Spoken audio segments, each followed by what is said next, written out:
Alright, welcome back everybody to another time-lapse colored pencil drawing. Today we will be drawing a Jaguar car. This is a white one. I believe this is a sports model as well. And we start right off here with doing the front of the car. I work on the grille, which is a honeycomb, but you can barely see it, so I just kind of hinted at the accents of it once I got this all layered in with my dark colors here.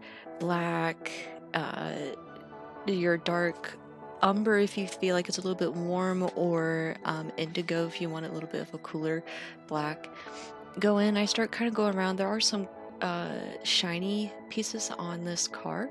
And again, with my art, these are not watercolor pencils. I use Prismacolor and the Derwent Chromaflow. I think they're Derwents. the Derwent Chromaflow pencils.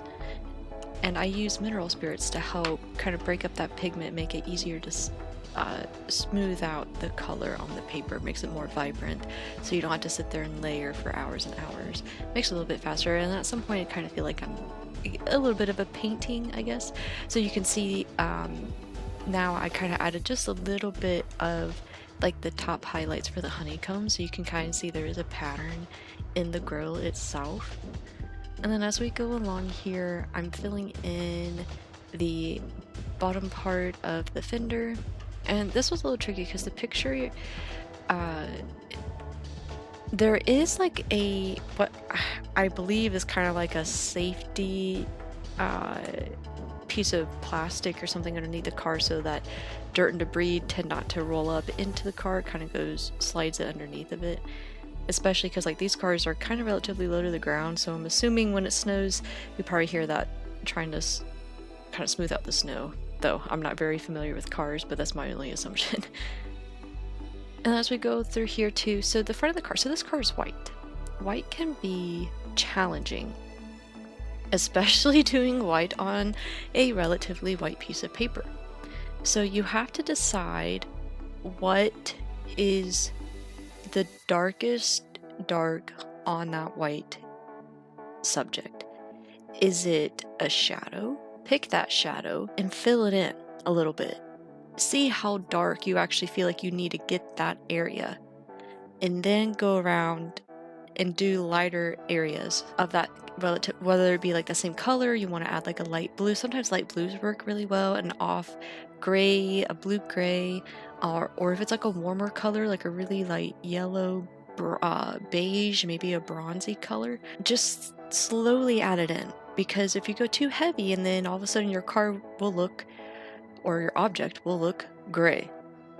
And if you want it kind of more white, leave some spots that you know are going to be white, but if you darken it too much, it'll look more gray than it should appear of a white object.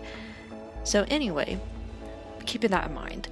So this light that I did, the headlight, was actually really cool, because like once I got this on, you could really tell that after the whole hood of the car, to me now was like, okay, this is a white vehicle.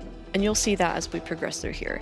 The other tricky thing that was interesting with this was there was a reflection from the road, the gravel underneath, and there was a yellow hue coming up from the gravel because it was midday, the sun was out, and so like the top of the car does have some yellow from the sun, but there's also like cool spots on the car because of the sky was really blue.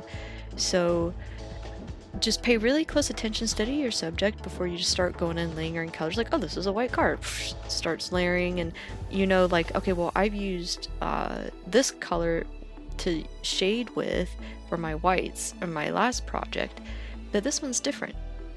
So just try to take that in consideration. I am getting better at doing rims, because these rims are actually the same rims that were on the previous car.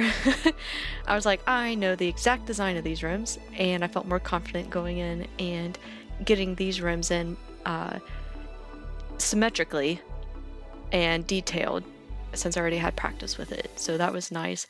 It didn't take me as long to do these rims as it did on the last car. At least this car is only one car. It's not two cars in one drawing. So, but again, practice is practice. And it was kind of cool to have the two cars side by side.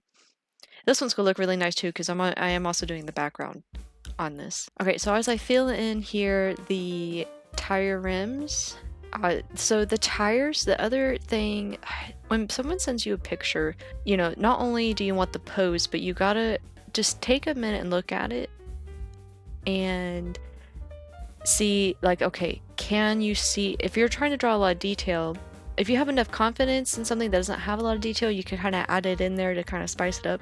That's great. Or if you're like, you know, I would really like a lot of detail because I would like to get in there and make this thing really feel like it's coming to life on the paper, or you just really enjoy doing a lot of detail, then make sure that that picture has enough detail that works well for you and for what you're trying to accomplish. So this photo was really good. I could zoom in, I could see a lot, especially like on my little phone. I just use my little phone, boop, boop, zoom in, and then I just work on that one spot while I record and chill and listen to some music. So it's nice. I can just work on that one spot. And I'm not distracted by the whole picture either. So that helps mitigate. You just focus on that one thing. And then to see if it really works well, then you kind of sit back from your drawing a little bit. You know, take like at least a foot or two away from your drawing and be like, okay, yeah, that works. Or, yeah, that little bit of detail I put in there, you can't really tell. So don't get hung up on the extremely tiny things unless they mean something really important to you, or if it's actually going to affect the drawing so that it is noticeable. Or if it's something that you know someone's going to get up really close to and you really want to get it in there for that, they added that one part in there, oh my gosh, then yeah, go ahead and do it. Now, there are some things that are, for colored pencil sakes, are really challenging to do. Adding in little tiny text on vehicles. Now, here's a trick. So if in your photo you cannot read what the wording says, do not try to make it crystal clear unless asked to do so on whatever subject it may be. It could be a sign, it could be a car, it could be anything. Can you try to symbolize what those might mean, like on your drawing? Yes, and I tried that very well, but I didn't want it to look like I just drew the letters on there, right? Like physically write them on there. So I did my best in making it like, oh yeah, the little letters are there. That's so cool. Whether or not it's readable, if this was bigger, if this car was actually on a huge 16 by 20 and I just did the car itself and blew it up, oh my gosh, yeah, I would be squeezing that sucker in there because I would have enough drawing space to do it. As you kind of get smaller and smaller with the drawings, especially a really high detailed subject, some details are going to be smudged together. There's only so sharp that my pencil can get to a pixel size of a digital image. But besides that, okay, so now we're on to the windshield. So the windshield was actually a lot of fun because it wasn't just like, you know, like when you look out a window, it's like, oh, it's a window. It's like we just imagine the windows to be kind of this blunt space that you can't see through. It is a window, you can see through it. So there's reflections on top from the tree overhead, and you can kind of see the reflection like of the tree through the windshield itself. So as we get through here and as I add some of the background in, you will see how that windshield really ties in really well together. The little mirrors are always fun to do. They're just like that little, like, oh, nice little break. Usually just a couple colors. Have a nice little shine to them, little blinker light there. The same thing with the back windshield. And I apologize if you guys are getting flashed with my little camera error message. It happens every time I record, and sometimes I can scroll through and when I edit the videos and get rid of them, but sometimes it's really hard to kind of scroll through and hit them right at the right spot because I do make these videos go faster, so sometimes I can't catch them in time or I just miss them, and I do have a life outside of this and it just kind of is what it is, so I'm sorry if you get flashbanged with that. Okay, so the side of the car is really important because it shows that there is a curvature to the door and that there's that little flare towards the bottom of the door there, right before the, what I want to call the fender, the side fender. I don't know what that's called. And he has his little symbol there, and I tried my best to get as much detail as I can in there, but I couldn't really. It was kind of blurry on the picture itself, so I did my best into what I thought it looked like. So at least it's on there. And I layered and layered and layered this because I wanted it to be smooth. I wanted to kind of have some kind of gleam to it.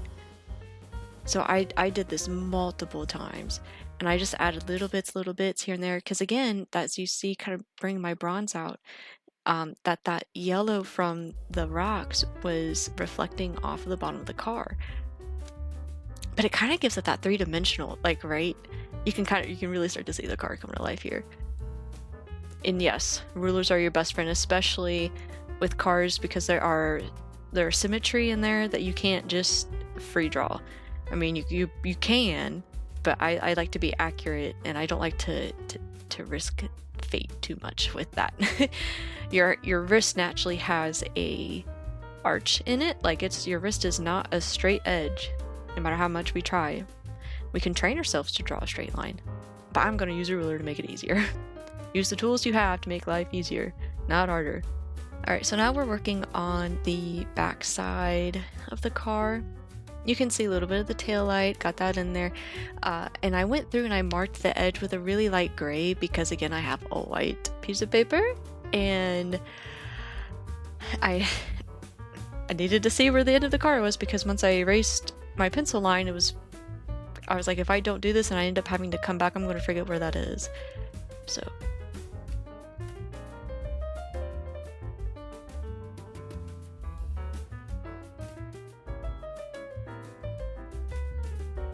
and I zoom out here so you guys can kind of see how it's all coming together just a little bit.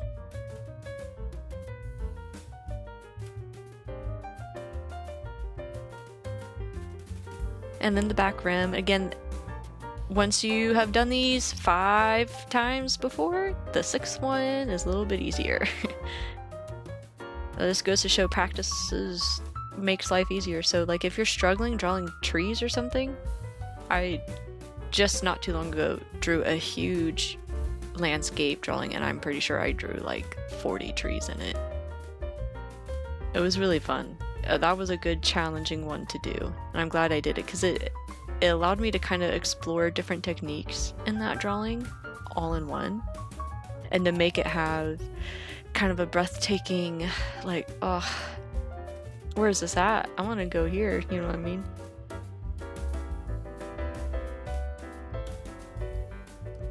The shine on the rims are fun to do.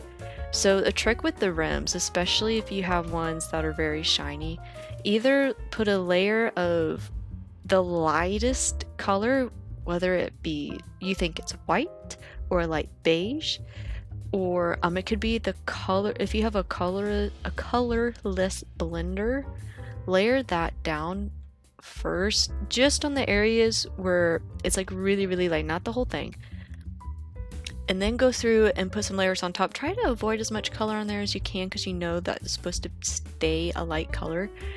And then before you do any mineral spirits or anything, in those specific areas, you can use your little scraper, like the back edge of a knife or something, not an actual knife, but like the X-Acto knives, like the back edge of it.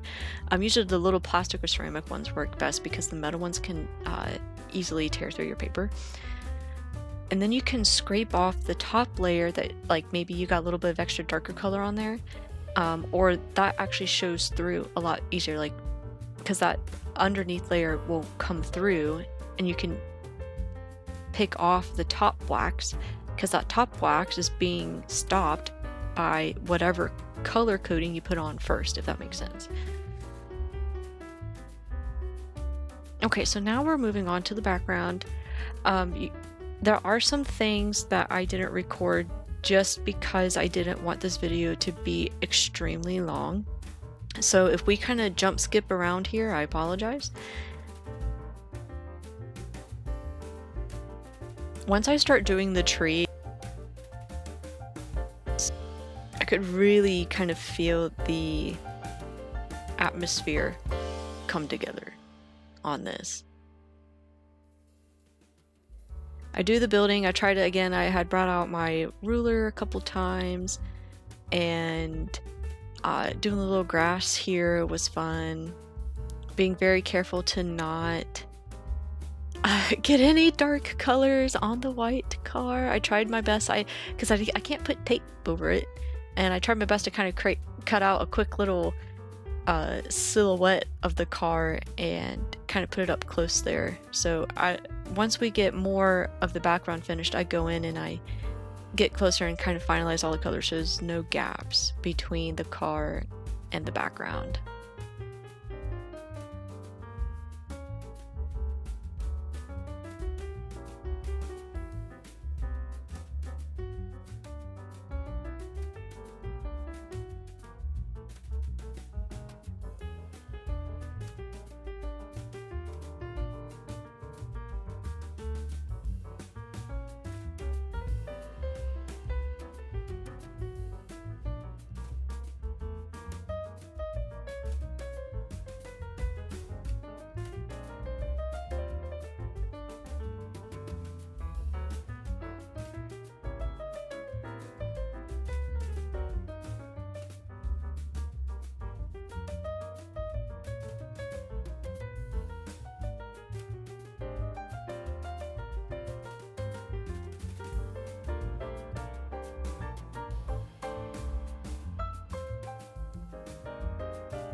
Okay, so you'll see me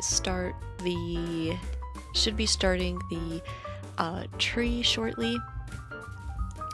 And when you do foliage, depending on how far away it is from you, you can do like swirlies, you can do like little jagged edges, you can do whatever you want as long as you stay consistent and relatively close in color scheme to said tree or object or shrub or whatever. So just take your time and don't fill in too much, because especially with colored pencil, because you can't really take away, and it is a little challenging to add on top of, like, it is extremely hard to add light colors on top of colored pencil. It is.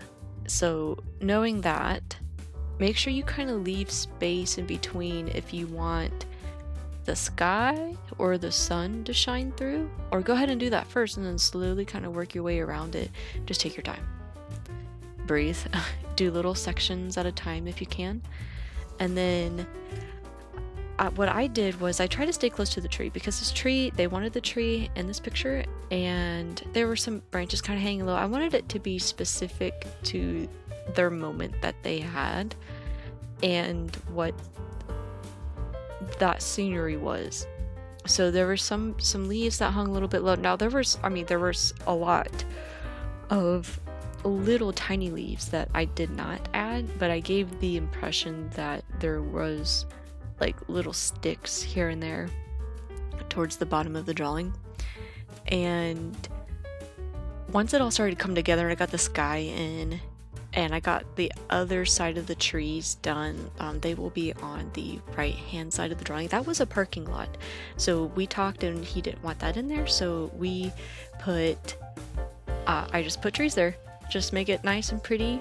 No parking lot, no other nasty cars, just keep little trees in the background there. And that's all I did. There were already trees there, and instead of just like kind of cutting them off, I just continued to color them down, if that makes sense. So you had the top of the trees, and then you just continue drawing them all the way down. Boom, parking lot gone. That was easy. And then once you get towards the end of your drawing, take a second and step back. If you want to maybe fix it a little bit, add some different colors, maybe you want to make something look a little bit darker than it is, or you're like, you know what, I think I see a squirrel in the tree. No, I'm kidding. You can have expression, was it expressionism or whatever it is in your own drawings. Just be mindful of your client. Do not add super squirrels in the tree. I thought about it. I was like, dang, this tree needs a squirrel. Put a little owl in the middle. That'd been funny. But so we are kind of nearing the end of this drawing, and I will put a picture up at the end of it. And my silly butt, I think I forgot to take a picture of it in my camera. I think I got it. Hopefully it's at the end of this video. Because I was so excited once I got it done. I literally the next day and a half I shipped it. And I think I forgot to actually take like a good photo of it with my good camera that I used to record with. So, but I mean the phone picture does well too. So anyway, thank you guys all for coming by. I hope you enjoyed this video, and I will see you on the next one. Bye!